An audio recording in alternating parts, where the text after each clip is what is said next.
Yeah, I think it's a common criticism or skepticism that people articulate in relation to anarchism, that it's a great idea to, not to have orders and not to tell people what to do, and that people can do whatever they want. But then the question is, what happens to all the work that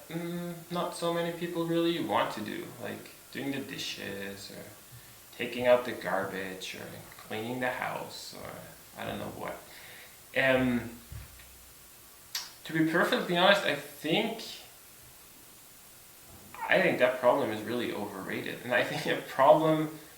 appears to be a problem to a lot of people because they kind of lack experience of really living in communities where there are no strict orders, because at the end of the day, people want to live in fairly clean houses and in fairly clean communities. So eventually, for example, that means that someone has to do the dishes or clean, and people will come up with solutions to that. Either, some will take on those tasks for whatever reason because they think it's maybe not that bad to do it, so they do it, or others do it, or it really becomes necessary that you have, meetings where everyone is involved and you kind of develop some sort of plan who's going to do what tasks and whatnot. At least in my personal experience, both from being involved, I guess, in communities, temporarily at least, where you've been trying to, create everything, if you will, from scratch and, have some kind of plan for how to make your food and get supplies and then, exactly clean and take the garbage away. That always does work. And I've also just as an empirical example in my travels, certainly visited communities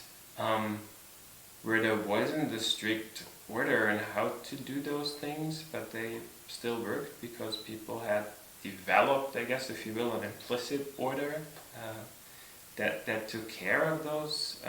matters. And I think one thing that people sometimes forget, I think it's very common to point at squats, for example, as places that are often so run down that they would prove that, you can't really, especially the classical examples of, taking out the garbage or doing dishes, that obviously doesn't really work if you just say everyone can do whatever they want. But I guess I think one thing that people sometimes forget is that very often people who live in squats aren't necessarily all that representative for a wider community. Some people, I guess, at that point when they live in squats, which very often is only a few years too, I guess don't mind if the dishes aren't done all that often. I think it's perfectly fine, and it's great if there are spaces for people like that who,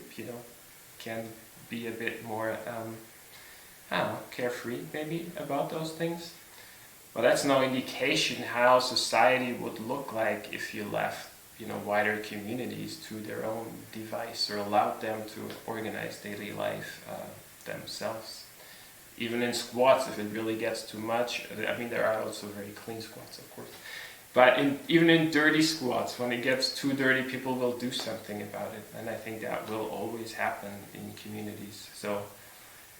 it's a very common criticism of anarchism or a skepticism that people have, but I really think those kind of things will solve themselves just because the needs that people really have, they will always find a way to, provide for them.